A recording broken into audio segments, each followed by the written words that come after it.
Mbahaye ikaze kuri iyi cano imbaraga z'ibimera. Imana ibaha umugisha, murakoze. Nongeye kugusuhuza wowe ukurikirana ibiganiro byanjye ku mbaraga z'ibimera. Imana igume kuguhagarika, iguhe impagarike n'ubugingo rwose, kandi turushijeho kuyegera kuko ariyo gisubizo kirambye. Ntabatindiye rero, uyu munsi wa none garukanye indi mbaraga y'ikimera abantu batazi, kandi nsigaye mbona abantu benshi bicwa nabyo, tukitwaza ngo ni amarozi cyangwa ngo ni ikindi kindi, kandi ari ukubera gupinga no kutamenya. Hari ukuntu umuntu agira gutya akagira ikibazo cy'umwijima, ibyo bita siroze, cyangwa se abanyarwanda bavuga ngo umuntu ngo bamuroze urushwima, ngo urabona, ngo yatumbye inda, ngo urabona. Yego, hari igihe aba ari umwijima wabyimbye, noneho ukagera no ku kigero cy'aho abaganga badashoboye kugira gute kuba bakemura icyo kibazo. Icyo abaganga bakora ni ukukubwira ngo ngaho taha ugende utegereze akazoza. Kazoza rero baba batakubwiye ni ukugenda ukipfira, kuko rwose umwijima urabyimba, ukongera ukabyimba, inda nayo ikabyimba, ikongera ikabyimba, bigatera ibibazo inyuma zose zo mu nda, bikarangira ushizemo umwuka.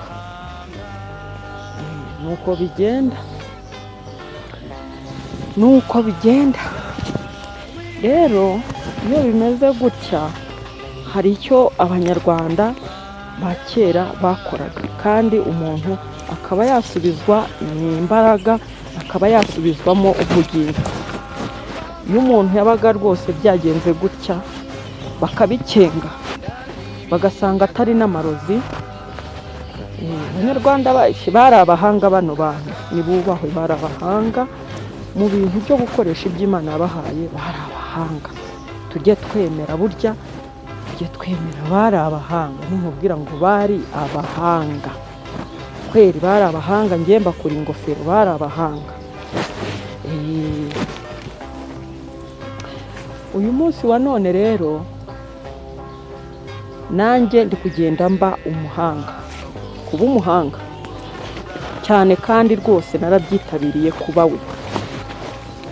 Tubana n'ibintu bitandukanye byimeza mu gasozi tubamo duturiye, ni ibidukikije niko tubyita mu Kinyarwanda. Ariko mwabantu, ibi bidukikije bidufitiye umumaro munini ukomeye cyane. Mbese ni bya bindi Imana yaduhaye gukemuza ibibazo duhura nabyo mu buzima, ariko tukagenda turushaho kubyirengagiza. Nanone kubyirengagiza nta kundi, ni uku nguku tugenda turushirizaho kubihunga. Turabihunga umunsi ku wundi, turabihunga. Kandi kubihunga ntabwo ari byo, ahubwo dukwiye kumenya ngo ni ukubera iki Imana yamejeje kino kintu, ni uwuhe mumaro wacyo. Uyu munsi wa none ndi mu gisambu, hari icyo abakunzi banjye bambajije ngiye kubereka. Uyu munsi umuntu ufite umwijima wamurenze, wanabyimbye n'inda, icyo bita siroze, wabyimbye inda, kazi neza ko ari umwijima yarwaye. Uragenda mu gisambu ugashaka igiti bita igiko, kigira amahwa, kikaraba indabo z'umutuku. Igiko abantuza bya bigirwamana bya kera byitwaga bya Rutindagezi na bya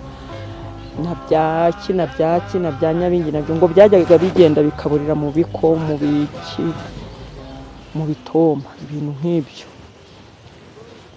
Ibi biti bifite imbaraga, Abahinde bo babiha agaciro gakomeye cyane.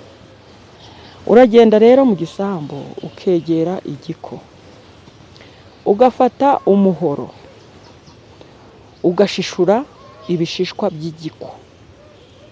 Ni ukubishishura, ni igikunyu ukoresha icyo bita igishishwa cy'umuko. Uragenda ukacyegera ugakubita umuhoro ugakuraho igishishwa. Wamara kugikuraho ukagenda mu gisambu ugashaka umurogora, icyo bita ikirogora. Nacyo murakibona muri video yanjye. Mvuze ibikunyu by'igiko, nkongera nkavuga umurogora. Ibyo bintu rero ushaka umunzani ugapima ikiro cy'ibikunyu by'igiko. Ni ikiro.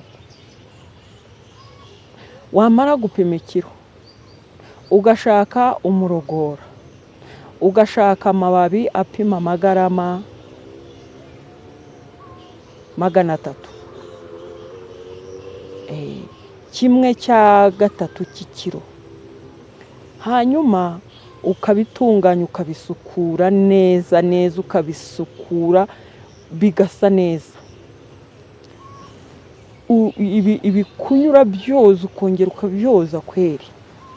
N'umurogora urumva ni ibintu biba byanameze mu gisambu, kandi ububwirizwa kugira isuku, ububwirizwa kugira gute, kubyoza bigacya. Byamara gucya ugashyira mu isekuru cyangwa ahandi hantu ushobora gusekurira ibintu. Ugashyira mu isekuru ukabihondagura kweri, ku buryo bibyara amazi. Ayo mazi avuyemo niyo ufata ugashyira mu kirahure cya santilitiro 30, ugafunguza amazi meza. Urabikamura ukabyemeza, warangiza ugashyira mu kirahure. Utuvuyemo wongeramo utuzi bikaba santilitiro 30. Warangiza ukabinywa iyo urwaye iyo cirrhose. Urabinywa ukoresha iminsi 5. Ukoresha iminsi 5. Umunsi wa gatatu utangira kujya unyara ibintu bimeze nk'amaraso yavuze, nk'amaraso yahorereye yavuze, cyangwa se ukabyituma ukagira ngo uri kwituma ibiremve byaboze. Yego, uranyara ukajya umera nk'umuntu uri kunyara amaraso, ariko amaraso yamaze kuvura, yapfuye. Mu minsi 5 rero utangira kubona impinduka. Ndabwira wa muntu ubona ko agiye kwicwa n'umwijima, nakoreshe iyo nzira, hanyuma azagaruka ashimira cyangwa se azagaruka mpemba. Ngaho rero mukomere cyane, ndabakunda cyane, Imana ibahe umugisha. Yumva kuri mikoro Mubeye. Niba wankunze ukande subscribe, tujye tubana kuri iyi channel. Ndabakunda abavandimwe, ariko hejuru y'ibyo byose hagomba kubaho imbaraga z'amasengesho. Amasengesho mayidia. Mujye musenga Imana, kuko niyo yamejeje ibi bintu byose. Ishobora kuvuga rimwe bugacya ntabyo tubona, kuko yaravuze ngo ubugingo bw'umuntu umwe buruta amasi 10,000. Bivuze ko ubugingo bw'umuntu